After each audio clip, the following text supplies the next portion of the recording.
Hola a todos y bienvenidos a un nuevo episodio del podcast de Caracas Crítica.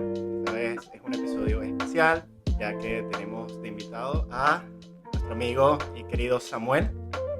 Él ha colaborado ya en varias ocasiones a la página web de Caracas Crítica y el día de hoy lo tenemos de forma presencial. También se darán cuenta que el formato de este episodio es distinto, debido a que tenemos ahora cámaras, enfoques y bueno, pueden ver los equipos que hemos adquirido gracias a todo este desarrollo que hemos realizado en Caracas Crítica.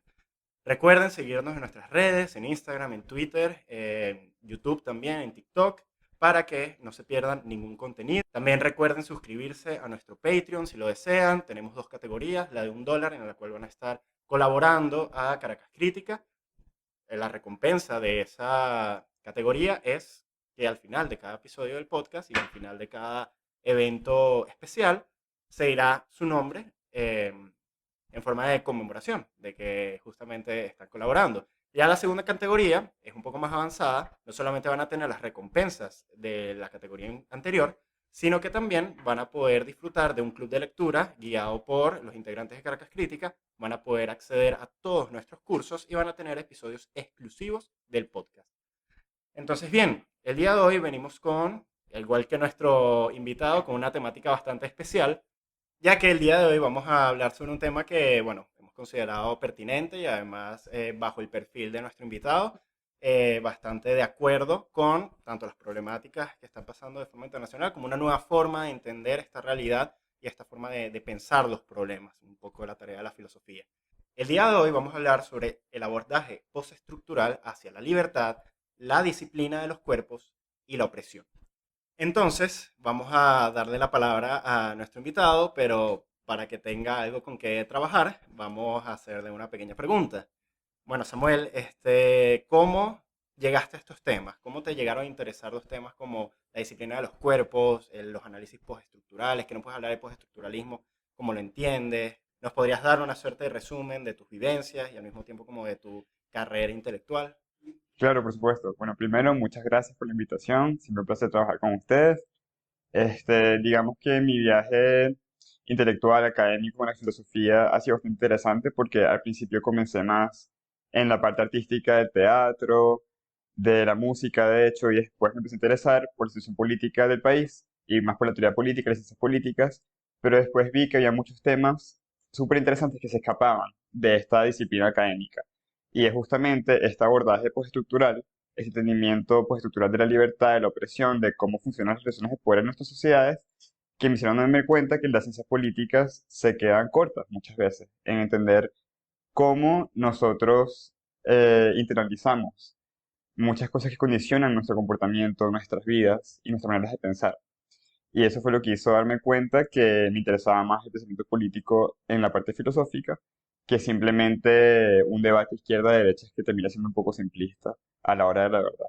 De hecho, entiendo que estudiaste estudios liberales, estás estudiando estudios liberales. Sí, bueno, artes liberales en Estados Unidos, que digamos que es el precursor de los estudios liberales en la UNIMED aquí, que también incluye todo lo que es teatro, las artes, entonces hago teatro, política y filosofía De hecho, en mi carrera. de hecho, eso es muy interesante porque en estudios liberales uno siempre se da cuenta de que el enfoque interdisciplinario es muy, muy rico. O sea, pensar la política desde un enfoque filosófico o pensar la filosofía desde un enfoque político siempre enriquece las áreas.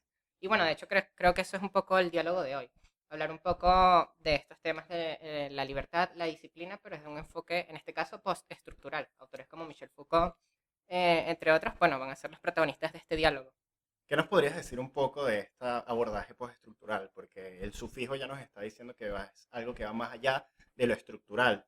Entonces deberíamos como un poco desarrollar esto de los análisis estructurales, cómo se salen más o menos de las propias ideologías de izquierda a derecha, o de ideologías un poco más humanistas, ideologías más progresistas. Claro, o sea, tomando en cuenta lo que acabas de decir de izquierda a derecha, ahí se ve que hay dos, digamos, corrientes filosóficas principales que han monopolizado lo que es el debate político, que es el marxismo y el liberalismo, y también, bueno, está el conservadurismo. Y hay entendimientos, digamos, un poco simplistas, que no son suficientes a la hora de entender cómo funciona el poder en nuestra sociedad. Entonces nos hemos acostumbrado a hablar solamente de relaciones económicas, de cómo producimos, lo que consumimos en nuestras sociedades y cómo distribuimos esas tierras o propiedades. Y por otro lado, todo el debate autoridad-individuo y el debate de cómo hacemos para que entre individuos no el más fuerte sea el que domine, no, cómo creamos una autoridad que sea legítima, que es más el debate liberal y el anterior es el marxista. Pero hay muchas cosas que se escapan de estos debates, que incluso en una sociedad, ¿sabes?, liberal, democrática, donde incluso los trabajadores son los dueños de los medios de producción, igual no vamos a estar en una sociedad libre.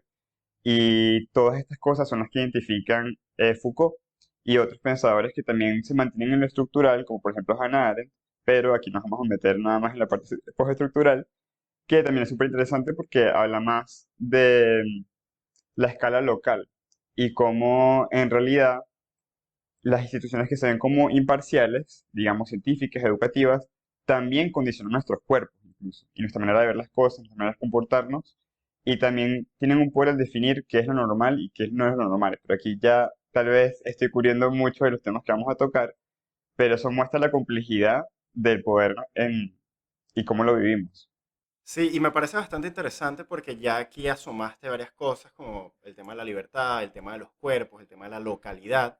Y es que una cuestión que en la filosofía, sobre todo esas como corrientes dominantes, se entiende al poder, que puede ser lo primero o la primera parte en la cual nos podemos enfocar, como una masa, como un todo, como una totalidad. Y esto, bueno, Ernesto ya nos puede explicar un poco a partir de Hannah Arendt, cómo el poder siempre se ve como algo externo, como algo trascendente, en vez de algo inmanente, como diría el propio Foucault o diría Gilles Deleuze.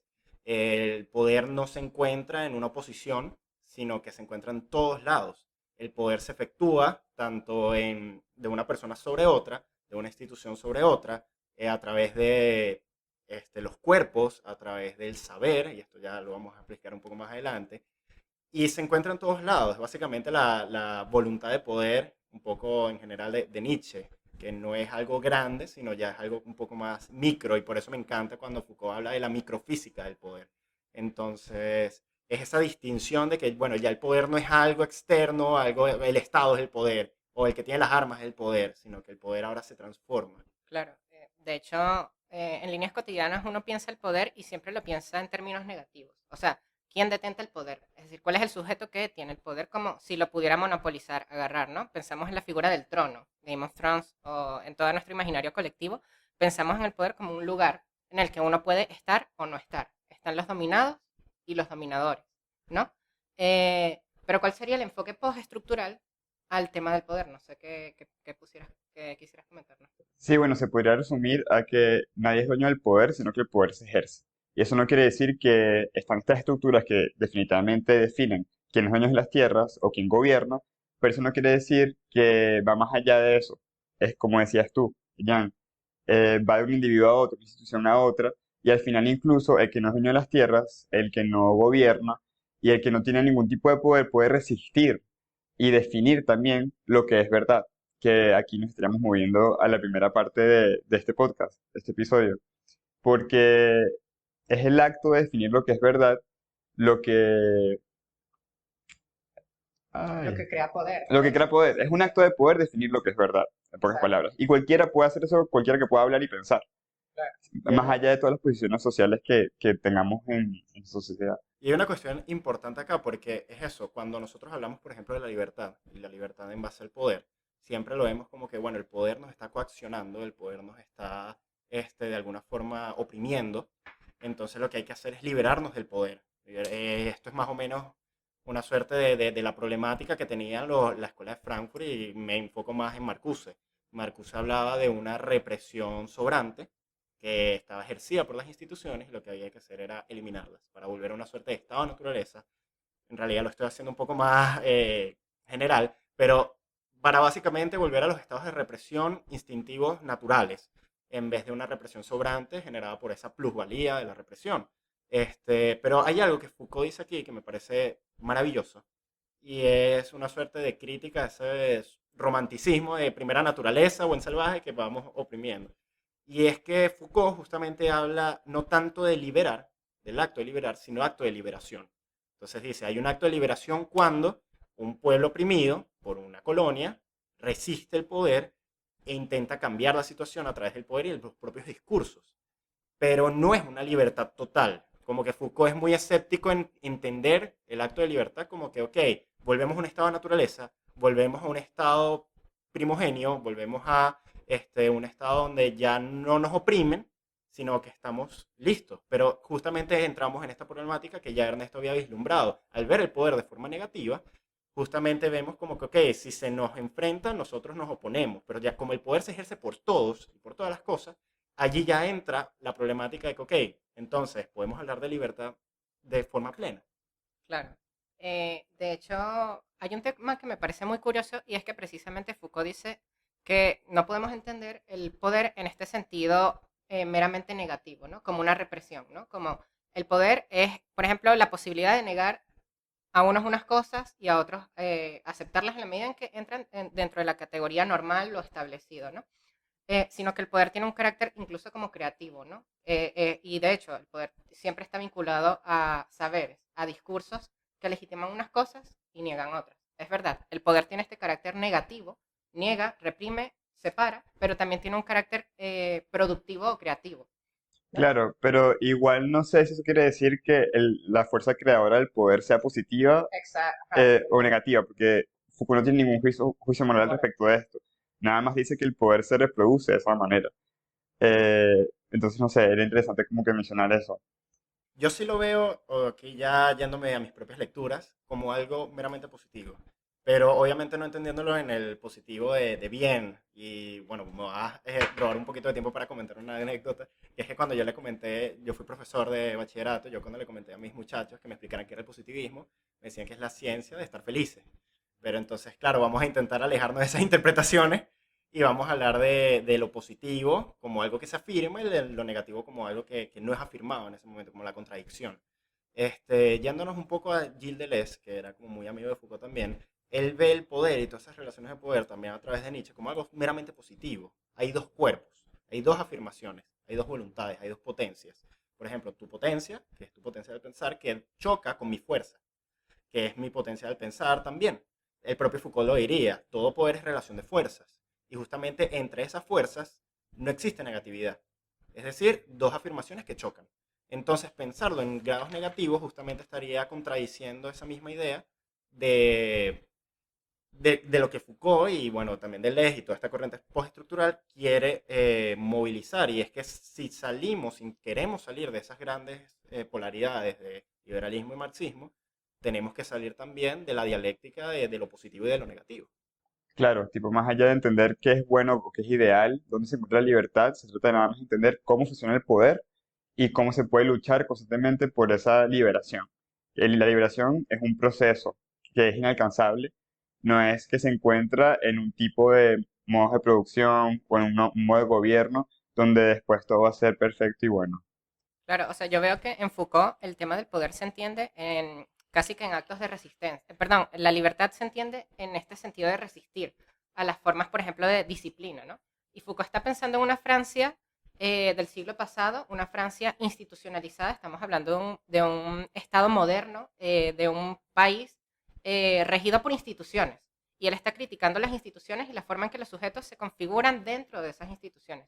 De hecho, hay un ejemplo muy marcado encontré accidentalmente hace poco, y es que un señor que trabajó en el metro de Caracas, aquí en Venezuela, en los años 90, cuando el metro era una institución que funcionaba, él contaba cómo tenía que barrer el metro con una técnica. O sea, él no podía interrumpir y tenía que generar la mínima interrupción a los usuarios del metro. O sea, no es simplemente barrer, es barrer con una técnica determinada. Es una disciplina que exige su profesión. Y así es como él se forma. Y esa disciplina él luego la lleva a la casa o la lleva a otros lados, ¿no? Esa disciplina con la que uno va formándose, ¿no? Claro, y aquí es importante definir lo que es una institución, porque la gente creo que se imagina que es un CENIAT, un SAIME, ¿sabes? Que es un cuerpo político institucional que es físico, digamos, pero en realidad es una repetición, es un procedimiento. O sea, yo puedo decir, por ejemplo, la esclavitud era una institución y no era un edificio, ¿sabes? Es una manera de hacer las cosas repetidamente y de ahí se encuentra la disciplina. Justamente Foucault utiliza un término perfecto, que es el de dispositivo. Foucault tiene como dos grandes bases epistemológicas, que es el ver y el hablar. tenemos por un lado las instituciones, por ejemplo la cárcel, nosotros pasamos al lado de una cárcel y vemos una cárcel, y al mismo tiempo tenemos el hablar, los discursos, que sería toda la lógica del derecho, las leyes, etcétera. Entonces, Foucault no encontraba la manera, decía Deleuze, de poder combinarlas. Inventó el dispositivo, que son todos los regímenes, esto ya lo explicaría Agamben en un texto propio, que son todos los regímenes, tanto auditivos, visuales, donde tanto lo hablado, es decir, el discurso, las leyes, etcétera, y lo visual, las cárceles, los colegios, las empresas, las fábricas, encuentran una, encuentran una suerte de unión allí. Entonces es justamente eso, son los dispositivos. Entonces la cárcel es un dispositivo, el metro de Caracas es un dispositivo donde hay unas ciertas reglas que se deben cumplir, hay una cierta microfísica del poder, porque hay que barrer con una técnica, entonces todo eso se ve en ese mismo dispositivo. O sea, es el acto de resistir, podría decirse que es justamente el resistir a ese dispositivo, a esa fuerza que de alguna forma nos está impeliendo. Claro, y acá es un poco mi conflicto con el postestructuralismo y la diferencia que tiene con el estructuralismo, porque no está muy claro, a veces las dos se mezclan. Por ejemplo, y se influencian unas a las otras. Tú puedes ser una institución científica que crea un tipo de conocimiento que tenemos que hablar de la verdad y la implicación que tiene en el poder, y esto termina influenciando las políticas que toma un gobierno, que ya sería un análisis estructural. Pero no sé, tal vez ahí me estoy escapando del punto porque creo que el estructuralismo, al definir el Estado y el problema que tiene con la autoridad y el individuo, se refiere nada más a qué mecanismos hay para regular el poder del soberano y para que haya mecanismos democráticos. Ya a la hora de definir las políticas públicas exactas, ahí ya lo podemos analizar desde un punto de vista postestructural, aunque estemos hablando del Estado, porque esas políticas, esas decisiones que están siendo tomadas, están basadas en instituciones imparciales, ya sean académicas o psiquiátricas. Como último comentario a este tema, hay una cuestión que es muy interesante y es el tema que Deleuze y Guattari traen, que es el tema de la segmentaridad y la micropolítica. Y ahí se mezcla la microfísica con la micropolítica. Ellos como que intentan cambiar la terminología para no hacer plagio. Y es interesante porque ellos dicen que todo está segmentado.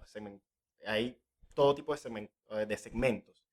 Como que hay segmentos circulares, segmentos lineales, por ejemplo, estás en el colegio y luego estás en la universidad y luego estás en el médico y luego estás en tu casa, luego estás en el ejército. Hay también circularidades en ese sentido y lo que ellos intentan desarrollar es que con la aparición del Estado, porque obviamente si seguimos entendiendo de esta forma el Estado como absoluto y que ejerce un poder, no estamos viendo que en realidad las segmentaridades se mantienen. Lo que pasa es que, por un lado, tenemos una segmentaridad libre, más flexible, y ellos retrotraen a las civilizaciones primitivas. Pero en el estado actual existe ese mismo tipo de segmentaridad, es decir, el burócrata, ¿verdad? Rige las cuestiones, pero el burócrata siempre queda al final de un pasillo. Es decir, hay un segmento, hay un movimiento, pero lo que pasa es que se hace más duro. Y esa es una forma bastante interesante de entender justamente esta dinámica del Estado. Que se suele entender que los postestructurales justamente quieren abolir el Estado, pero no, es una forma totalmente nueva de problematizar el Estado. Claro, y es porque no solamente piensan en términos de Estado, es decir, de la institución que detenta el poder, porque allí no acaba la reflexión postestructural, sino de cómo los propios individuos, en sus funciones cotidianas, en sus roles sociales individuales y particulares, ejercen relaciones de poder.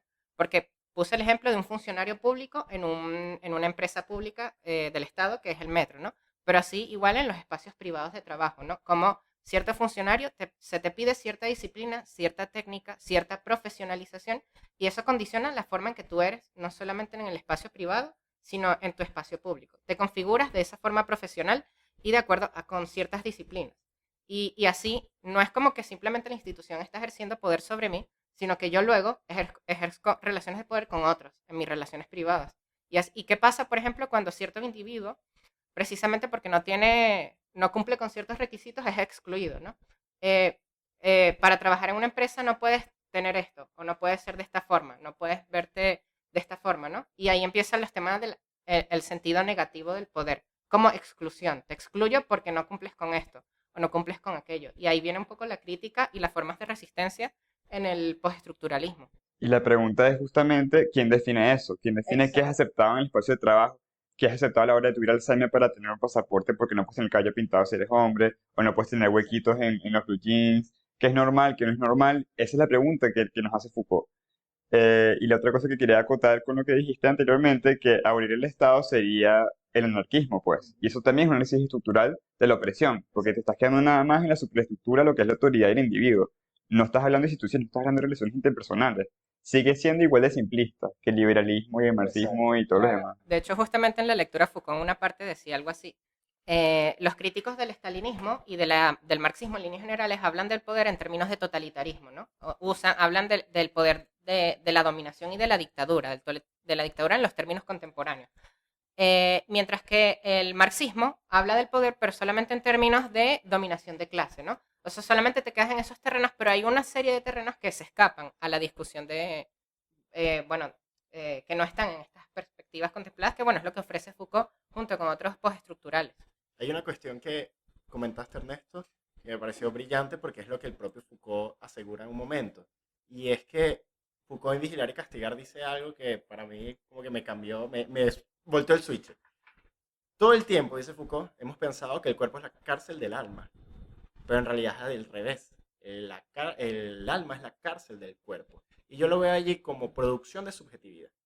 Entonces, como dice Ernesto, Foucault hace un análisis de esa microfísica, esa disciplina del cuerpo, esa forma de, ok, tengo que hacerlo de una técnica u otra y si no lo hago me excluyo. Pero ¿qué se está generando allí? Se está generando una suerte de subjetividad, Sí. de un nuevo sujeto. Entonces, primero se definen las características del cuerpo y luego nos define a nosotros como sujetos. Entonces, nuestra supuesta conciencia, nuestra autodeterminación, en realidad está determinada por esas clases de disciplina, esa clase de régimen de poder que está, como bien lo mencionas tú, para ya adentrarnos en esto, a través de un régimen de saber. Entonces aquí ya hay una mezcla, tenemos el saber por un lado y el poder del otro. Entonces, ¿qué nos puedes hablar al respecto de lo que diría Foucault? Sí, bueno, como ya hemos comentado brevemente antes, el tú decir una verdad es un acto de poder. Porque para Foucault no existe una verdad objetiva que tú digas, nos tenemos que regir por esto. Entonces, cada vez que una persona o una institución dice, esta es la verdad, eso tiene una característica coerciva, una naturaleza coerciva. Porque me está exigiendo a mí, o espera de mí, que yo la crea. Y puede ser cualquier verdad. Y aquí yo les quería preguntar a ustedes una cosa. Dígame cualquier verdad y vamos a analizarla, cuál sería su implicación del poder, pero cualquier verdad que se le haga a la mente. Bueno, un tema muy polémico que podríamos avanzar es el tema del matrimonio igualitario, ¿no? Porque para mucha gente es una verdad que el matrimonio es entre varón y hembra, ¿no? O sea, y eso es una verdad para muchos. Pero, o sea, porque yo me puse a pensar sobre esto y yo dije, puede ser cualquier cosa. O sea, yo puedo decir, la astrología es una ciencia dura. Y eso ya tenía una implicación de poder. Obviamente, como yo soy un individuo y la gente no me va a tomar en serio, porque la gente va a resistir colectivamente a esto, no se va a traducir en una institución de repente. Pero ¿qué pasa si todo el mundo lo empieza a decir? ¿Qué pasa cuando entra un régimen de verdad? Que es Ajá. lo que hablaría Foucault. Y es algo que Deleuze y Guattari justamente hablan en un ensayo que se llama Tratado de Lingüística, que es que todo acto del habla es una consigna. Es decir, esto. La maestra no enseña para que ella aprenda, la maestra enseña para que los niños repitan. Claro. Entonces, las noticias del gobierno no se enseñan para que se discutan, se enseña para que sea la verdad objetiva. Entonces, justamente eso entra dentro de un régimen de verdad, que es algo que Foucault estudia en su seminario y que para mí es una de las teorías más fuertes que él tiene. Porque rescatando un poco esto del dejar una suerte de verdad objetiva, Foucault lo que dice es que, bueno, la verdad existe. Vamos a estar claros, la verdad existe, pero depende de unos regímenes de verdad que aseguran una relación de saber y poder. Que establecen ciertas cosas como verdad. Y esa es la capacidad creativa del poder, que la maestra dice, sabes algo, y como los niños se lo creen, se vuelve verdad y lo van a reproducir. Y por ejemplo, con la astrología sería lo mismo. Vamos a suponer que estamos en una cultura donde todo el mundo cree ciegamente en eso. Yo no estoy juzgando la astrología, así como Foucault no juzga nada como bien, como bueno o malo. Nada más lo estoy entendiendo. Si todos los creemos de esta manera, y que "Ay, tú eres así porque eres Acuario, eres así porque eres Capricornio", después eso lo vas a internalizar y vas a ver el mundo de esa manera. Y es una verdad que tiene implicación de poder que después define nuestras relaciones sociales. Claro, porque ahí creas comunidad, ahí estás creando comunidad de las personas que piensan de esta forma. Y cuando no te adhieres a ese tipo de verdades o a ese tipo de elementos que te permitirían formar parte de eso, pues estás excluido de una u otra forma. No, Y eres el después, raro, eres sí, el raro. O sea, eso pasa. exactamente, no crees en lo que es verdad. Entonces, tipo, ya defines lo que es normal y lo que no es normal. Y eso después se traduce o se puede traducir en una sociedad hipotética en instituciones. Entonces después supongamos que en las cédulas de identidad tú vas a tener tu signo y eso después te va a definir si tú, qué sé yo, puedes sacarte la cédula un día o el otro, o sacar un documento o el otro. Entonces tipo, individuos que fueron hablando de la astrología, diciendo una verdad como un acto de poder, se terminó traduciendo en una institución. Y volviendo al tema de la otra verdad, del matrimonio igualitario, como todos los individuos creen, o muchos, que el matrimonio es entre varón y hembra, eso se traduce en las políticas que toma el gobierno, que es, bueno, entonces no te va a dar los derechos iguales a ti. No te puedes casar, no puedes adoptar, no puedes, tipo, tener herencia, tu pareja, ninguna protección legal, y así seguimos. Hay Exacto. una agrupación en la Universidad Metropolitana que es reciente, que se llama Visus, que es una agrupación que se encarga de promover toda la discusión dentro de los temas de la comunidad LGBTQ, de los derechos igualitarios, etcétera. Y justamente una de los eventos que ellos realizaron fue una ponencia de una profesora de Derecho de la Metro que se encargaba de ver cuáles eran las leyes que protegían o algunas leyes que, para poder decir son iguales o no son iguales. Y en Venezuela no existe en ningún lado de la Constitución ninguna ley que apruebe un matrimonio o que dé igualdad o que dé una suerte de O estándar. de respeto. Exacto, es como que, ok, están, pero están por afuera de lo escrito. Entonces Exacto. lo que tenemos que hacer es que cuando venga un caso así, y aquí ya nos podríamos meter en temas de derecho, ¿cómo lo interpretamos? ¿Fijamente o nos interpretamos? Pero no hay en lo escrito, en eso como Foucault diría, en los discursos, en el análisis discursivo, no hay nada que te pueda decir, ok, aquí hay como que una suerte de igualdad. Es todo segregado. Claro, y caemos en el tema de cómo eres invisibilizado institucionalmente, por las instituciones y por las leyes. Y esto hay demasiados ejemplos históricos. Podríamos pensar en el concepto de ciudadano, ¿no? O sea, hoy entendemos que cada individuo que nace dentro de un país tiene derecho a la ciudadanía, pero en Atenas eso no era así. Por ejemplo, en Atenas el ciudadano solamente podía ser el varón mayor de edad y con cierto patrimonio económico, ¿no? ¿Sabes? Hay ciertas, Y nacido en el lugar. exacto, diferencias específicas que son relevantes para el concepto ciudadano. Y hay otras que no. Si eres blanco, moreno, etcétera, esas no son relevantes en el caso ateniense, ¿no?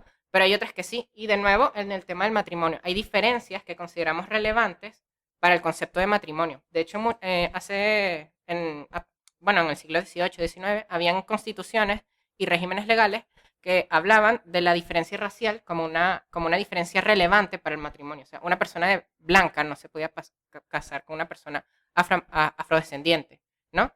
Porque era una diferencia relevante para el concepto. Y hoy día sabemos que no es así. Y lo tomamos como natural, o sea, lo naturalizamos, ¿no? Eso es una diferencia que no es verdadera y que no es esencial, ¿no? Como que no es así. Claro, Y era una verdad científica que terminó traduciéndose en una ley. exacto. Sí.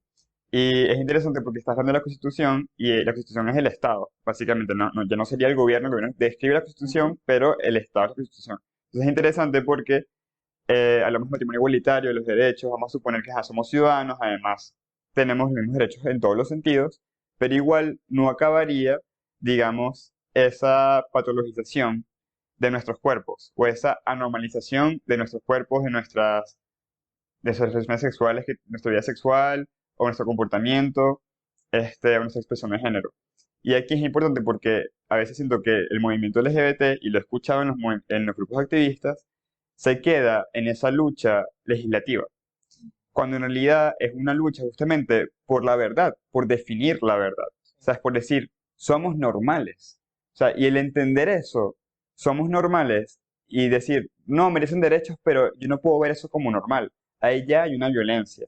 Y ya va a definir que en los colegios, aunque haya matrimonio igualitario, se le sigue diciendo al niño que juega con una muñeca, no hagas eso, porque eso no es normal.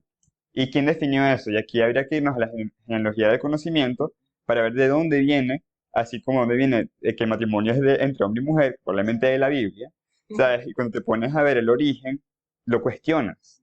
Esto es arbitrario. Y ahí te atreves a definir tú una nueva verdad basada en algo más racional. Y aquí soy yo ejerciendo el poder de definir lo que para mí es la verdad, una verdad racional. Habrá otra persona que esté viendo esto y esté diciendo, no, mi verdad es otra. Y ahí viene esta mini batalla del poder, que se sale del Estado, se sale de las relaciones económicas, es entre una persona y yo. Hay algo que pasa aquí que es bastante interesante y es como que para un poquito desmitificar esto, porque también me gustaría aprovechar este espacio para desmitificar un poco el movimiento pues, estructural, porque una persona te puede escuchar decir, uno genera su propia verdad, entonces ya van a salir los Agustín Laje, ya van a salir los Milei, ya van a salir los trompistas a decir, pero ¿qué te pasa? No puede ser, eso es relativismo y nos van a destruir, la decadencia de Occidente, nos van a romper y tal. Entonces, es como que la resistencia del movimiento postestructural es justamente demostrar que a través de un sistema genealógico, a través de un sistema deconstructivo, aquí trayendo a Derrida, aquellos que creemos que está presente, aquello que creemos que es objetivo, en realidad viene a partir de unos procesos de poder que van cambiando. Entonces hay un ensayo de una filósofa española que justamente trae Spinoza en esto y habla de que nosotros, al tener relaciones de poder, esas relaciones de poder se normalizan. Y al normalizarse, entramos en instituciones. Como hablamos del poder ya no en términos negativos, sino que hablamos en términos positivos, que cada quien maneja una forma de poder, la repetición de esas formas de poder al institucionalizarse deja de ser nosotros con el poder para tomar a la institución como si la institución fuese el poder. Claro. Se objetiviza y se trasciende el poder. Entonces se tiene eso y es como que, ok, ya sabemos que Foucault, Deleuze, Derrida nos dicen que no, que el poder no es algo que lo tiene el Estado, sino que es la repetición de distintas formas. O sea, como diría Spinoza, la potentia, que es mi capacidad de ser afectado, y la potestas, que sería como el régimen que se encuentra allí. Pero a mí me gustaría hacerte una pregunta, Samuel, que creo que, por ejemplo, a mí en lo personal me llama bastante la atención por estos temas. Y es el por qué la gente sigue insinuando de que existe una única y sola verdad. ¿Por qué a la gente le cuesta tanto cambiar? ¿Por qué la gente, por así decirlo un poco exagerado, por qué la gente es fascista? ¿Por qué la gente tiende a la homofobia en vez de sentirse abierto? ¿Por qué la gente tiende a ser racista en vez de buscar la equidad? De comprender la diferencia. Yo creo que da miedo que se te caiga como ese dogma, ese piso intelectual, o sea, de hecho es lo contrario del intelectual, pues, es lo contrario del pensar. O sea, tú cuando tienes una creencia segura, dogmática, vives tranquilo. Tú ya sabes lo que es normal y lo que no es normal, lo que tienes que hacer, lo que no tienes que hacer. Y además se reprodujo en ti, te lo impusieron. Te disciplinaron en las escuelas, te lo dijeron los medios. Entonces, ¿cómo vas a pensar de manera diferente? Ya estás ahí cómodo. Es un proceso doloroso saber que lo que tú has creído no es verdad o puede no ser verdad. Y tú cuestionarte constantemente tus creencias a través de este proceso de la genealogía del conocimiento, de ese escrutinio filosófico de decir, ¿de dónde viene este pensamiento que estoy teniendo ahorita? Es duro. Volvemos a Y Sócrates. Sí, de hecho, o sea, ahí Roland Barthes hablaba un poco de la naturalización de todo, o sea, de los signos. Él habla de los signos y le da mucha fuerza al tema lingüístico, ¿no? O sea, cuando uno usa la palabra, cuando hablamos del niño, de la niña, o sea, hay una serie de significados que arrastramos con las palabras, ¿no? Porque, por ejemplo, nosotros podemos salir con una persona independientemente de su género y tener una relación más o menos romántica, pero siempre llega un punto en el que uno se puede preguntar, ajá, pero ¿qué somos? ¿No? O sea, la necesidad de poner un nombre a la cosa es una necesidad natural, pero también trae muchísimos problemas, ¿no? O sea, ¿qué somos? Somos novios y qué implica ser novios, o qué tipo de relación vamos a establecer, ¿no? ¿Cómo nos vamos a llamar a nosotros mismos? ¿No? Y ahí creo que nuestras sociedades están, o bueno, nosotros estamos acostumbrados a naturalizar las palabras, ¿no? Un noviazgo es esto, esto y esto, y no puede ser otra cosa, ¿no? Una niña o una mujer femenina es esto, esto y esto, es delicada, está en su casa, es responsable, no es altiva, ¿no? Y lo naturalizamos, ¿no? Como si estuviera escrito en piedra, pero no. O sea, el punto es que no está escrito en piedra y uno, a través de los saberes, a través de la academia, bueno, nuestra capacidad de juicio crítico, podemos darnos cuenta de que las cosas no son como están aparentemente escritas en piedra, ¿no? Y aquí yo siento que volvemos a Foucault. Y es como que al romper, como dices tú, esa relación de saber, nos rompe la relación de poder. También. Entonces, a mí me encantaría volver a Spinoza, porque Spinoza habla de un padecer y de un ser activo. Entonces, un padecer es cuando por causas externas nos comportamos de una forma, pero dejamos de padecer cuando conocemos esas causas que nos siguen afectando, pero las conocemos. Entonces, una persona que padece es una persona que, como dices tú, tiene su mindset y no lo cambia. Entonces se naturaliza, se ejerce esa relación de saber objetiva y se genera una relación de poder. Soy afectado de mayor capacidad a través de esa relación de poder. Se te tumba todo, se te cae esa posibilidad de ser afectado. Entonces justamente entra eso. Como que tenemos esa naturalización me da un estatus de poder. Exacto. Sí. Y también esta idea de avance, que nos casamos mucho con ella, que tiene que ver con el positivismo. Necesitamos definir para un gobierno qué es el desarrollo, pero hacia dónde vamos. En vez de decir, bueno, mira, aquí estamos bien, vamos a cuestionar lo que estamos haciendo para mejorar de manera, digamos, circular, ¿sabes? Pero no, la vemos de manera lineal siempre. Y eso es creer en la continuidad del conocimiento, creer en la trascendencia histórica de una evolución histórica lineal, ¿sabes? Que incluso se ve en Marx, ¿sabes? Y se ve hasta en el liberalismo, ¿sabes? El fin de la historia, en el caso de Marx, es la revolución postcomunista y la sociedad comunista. Se acaba la historia. Listo. Y viene claramente del feudalismo o de lo que vino antes, que ya no me acuerdo, después del capitalismo, no sé qué, industrialización. Y en el caso del liberalismo es el estado natural, después vienes al estado monárquico absoluto y después vienes a la democratización de ese estado, de esa autoridad, donde todo es perfecto, ¿sabes?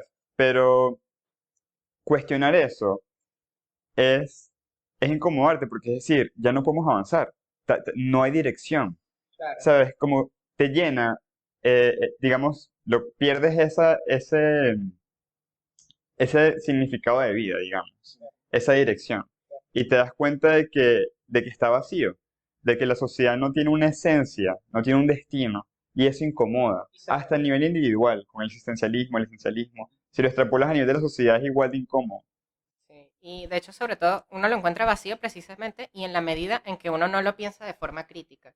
O sea, porque esto tiene que ver incluso con la idea que tenemos de formación, que es formarnos a nosotros mismos, que es la cultura y que es educarnos, ¿no? Parece que muchas veces lo entendemos en un sentido también progresista, ¿no? De la cantidad de saber que podemos manejar o que podemos entender. Y entendemos que somos sociedades hiperavanzadas en la medida en que, bueno, tenemos internet, tenemos la inmediatez de todo conocimiento y somos sociedades más formadas, ¿no? En este sentido progresista, porque tenemos más capacidad de almacenamiento, de conocimiento, de información, etcétera.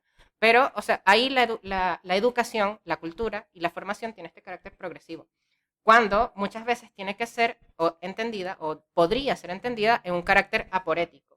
O sea, formarte para preguntar, formarte para criticar, formarte para encontrar lo que parecía real pero que no es y que tienes esa posibilidad de rectificación, ¿no? Porque o sea, esa es muchas veces la actitud del filósofo, ¿no? No formarse para dominar, no formarse para decir esto es verdad y ya, asúmelo porque yo soy el filósofo o el sabio, sino formarse para criticar, ¿no? Para encontrar los puntos débiles de lo que asumíamos como verdadero. Y eso es algo que, por ejemplo, me he percatado a veces en la movida filosófica venezolana con algunos intelectuales que justamente estudian para eso, para tener como una suerte de estatus, una torre de marfil, de saber que los coloca dentro del poder.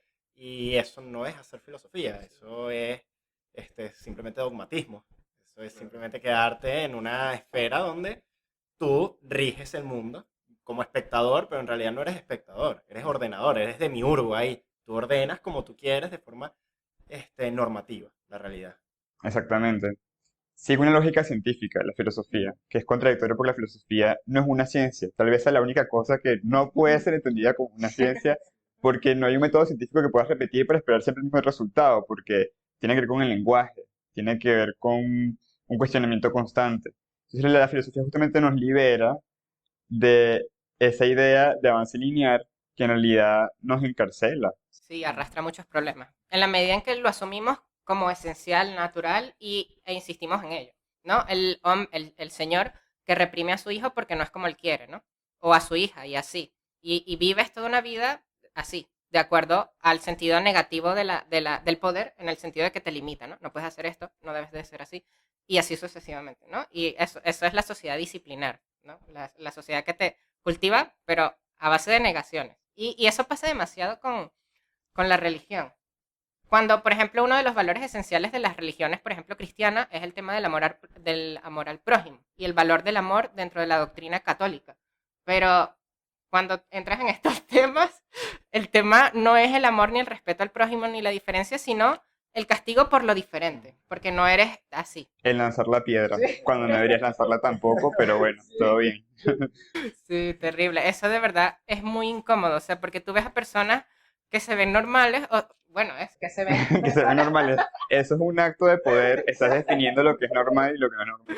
pero eso, como personas aparentemente tolerantes terminan usando ciertos discursos como el religioso o muchos otros, porque hay muchos otros, pero precisamente para legitimar el castigo y la represión. No puedes ser así, no puedes ser así, y eso, basas tu identidad en negar a otros. Y bueno, hay una pregunta que yo quisiera hacerte, pero siento que es un poco polémica, porque en Foucault está toda esta reflexión de la deconstrucción del sujeto, ¿no? O sea, Foucault nunca piensa el sujeto en términos trascendentales. Y en una parte del texto que nosotros tomamos como referencia para este diálogo, Foucault dice lo siguiente, habla de la necesidad de desembarazarse del sujeto. Pero mi pregunta es, ¿qué significa desembarazarse del sujeto? Sobre todo cuando se piensa desde la posición de resistencia de las comunidades queer o LGBTI. Bueno, no estoy seguro sobre qué se refiere con desembarazarse de sujeto, pero entiendo muy bien lo que se refiere con que ningún sujeto es trascendental, que es lo que pensaba, por ejemplo, Marx, ¿no? Que era el proletariado y la liberación está en que esa clase conquiste el poder. Lo que creo que Foucault se refiere es que tenemos que entender que el sujeto es cambiante, ¿no? Y el día que se decidió, que se definió lo que era normal en cuanto al género, en la biología o lo que sea, se creó lo que no era normal automáticamente. Y ahí se crea el sujeto de la comunidad LGBT, que es la excepción, ¿no? Y da risa porque la gente dice, ¿por qué sienten orgullo de lo que son? ¿Sabes? Y es un orgullo que nada más busca ir en contra de esa anormalización, esa patologización que se nos impuso. Nosotros no creamos la categoría de, mira, estoy orgulloso de que me veas como normal. No, ¿sabes? Justamente me siento orgulloso porque me ves como normal y sé que soy normal. Impongo mi verdad de todas las maneras, porque yo creo que, eh, viendo en lo que está basado tu creencia, yo creo que es arbitraria y no tiene sentido. Entonces, es entender que a la hora de estudiar los sujetos y las minorías, van cambiando. El día de mañana va a ser otro grupo que definamos como normal. Y él de hecho habla mucho del loco, la figura del loco y la psiquiatría, que siempre va a estar, siempre se va a definir porque necesitamos para ese avance en la sociedad lo que es un desarrollo normal, el comportamiento normal de un niño, de un adolescente o de un adulto. Entonces, ahí ya creas una categoría de personas que no cumplen con ese parámetro y las tienes que meter en un manicomio, les tienes que dar pastillas, ¿sabes? Y no estoy diciendo que eso está bien o mal, no soy psiquiatra, pero nada más lo estoy describiendo. Y sé que era un sujeto y siempre va a existir, porque siempre hay verdad, siempre hay, digamos, alegaciones a la verdad, entonces, siempre hay implicaciones de poder. Y justamente lo que yo creo o siento que cuando Foucault habla de desembarazarse de sujetos es lo que tú estás diciendo. El sujeto no es algo indivisible, no es un individuo, sino que es parte de un sistema. Y aquí podemos meter a Foucault dentro de la tradición poshumanista. Cuando él dice, el hombre es una invención reciente que pronto va a desaparecer. Chévere. Y eso está bien porque el sujeto no es la conciencia del yo cartesiano de que yo pienso y luego está el mundo, sino que yo estoy constituido por algo, por unas relaciones de saber y unas relaciones de poder. Entonces, cuando Foucault hace su historia de la locura, no es cómo las instituciones oprimen al sujeto, porque algo que me encanta de Foucault es que Foucault dice, sin ideología ni represión, normalización, porque el poder normaliza. Y eso justamente lo hace la disciplina. Esa parte del texto es muy interesante, o sea, de verdad da demasiado de qué hablar. Entonces, justamente esa parte de la disciplina de constituir un sujeto que no es conciencia propia, conciencia sui, sino que es algo conformado. Y esto se ve también bastante en el tema de las cárceles, que es creo que el texto donde se ve muchísimo esta parte de Foucault, cómo se constituye el sujeto. Y es el tema de cómo en las cárceles, los procesos disciplinarios generan una normalización que se encuentra en las cárceles, en los colegios, etcétera. Pero en las cárceles pasa algo que me gustaría que me comentaras, que es justamente el tema del panóptico. Cómo eso se mete en todo ese embudo que es el proceso de subjetivar. Claro, Foucault se interesa mucho en un modelo carcelario, arquitectónico, que diseñó creo que en inglés, no estoy seguro. Sí, ajá. Pero él lo que quería era cómo hacer un modelo de vigilancia lo más eficiente posible. Y Foucault utiliza este ejemplo para explicar cómo la vigilancia termina siendo internalizada por los individuos y entonces no es nada más sobre la disciplina, sino cómo se mantiene a lo largo del tiempo, incluso de manera invisible e inconsciente. Y esta también es una gran diferencia entre el postestructuralismo y el estructuralismo, que en el estructuralismo tú puedes ver constantemente, pues la fuente del poder es el gobierno, es la burguesía. En cambio, en el postestructuralismo es una mano invisible, ¿sabes? Eres tú autorregulándote porque estás siendo vigilado constantemente y no por cámaras, porque para explicar el modelo de panóptico que no terminé de explicar, básicamente es una torre central que tiene todas las celdas alrededor, entonces el guardia puede verlas todas al mismo tiempo. Sin embargo, ¿cómo lo hacemos aún más eficiente? No hace falta tener ningún guardia. Pones unos vidrios polarizados que nada más puedas ver de adentro hacia afuera y no al revés. Entonces el prisionero siempre va a estar asumiendo que el guardia está ahí. Entonces él se convierte en el guardia. Se convierte en su propia cámara de vigilancia y siempre se está vigilando. Y hablando un poquito así en paralelo con la comunidad LGBT, si yo salgo con un vestido, incluso sabiendo a la calle que debería ser considerado normal y que yo creo que es normal, igual yo me voy a sentir incómodo. Y aunque nadie me esté viendo alrededor mío, yo voy a sentir que me están viendo. Porque yo internalicé eso por décadas, que no es visto como normal. Y en realidad nadie me está haciendo nada y nadie me está diciendo nada. Y soy yo mismo, pero eso viene de décadas y de ese diseño, ¿sabes? De disciplina. Que no solamente está en las cárceles, como bien lo comentas, está en todos lados. Es como la mirada del otro, La mirada que del te otro. cosifica, que te vuelve algo, un sujeto. Entonces, bueno, mi experiencia, porque yo también he sentido que me he encontrado allí. Cuando yo estaba trabajando en este colegio, yo funcionaba como la mirada del otro hacia los muchachos. Yo tengo una relación de poder allí. Pero al mismo tiempo yo estaba siendo vigilado por mi coordinadora, que yo no la veía porque yo estaba dando clases, pero tal vez pasaba, tal vez no pasaba, o tal vez me veía de su oficina porque ella también tenía los vidrios ahumados. Entonces es como que alguien me está viendo, ¿no? ¿Qué hago? Entonces me autorregulo, me disciplino, autodisciplina. Claro, y sobre todo porque, de nuevo, Foucault está pensando en sociedades, en una Francia moderna, en una Francia institucionalizada, y está pensando en una sociedad de masas en donde todos somos trabajadores y todos tenemos un rol social dentro de nuestras familias y fuera de nuestras familias.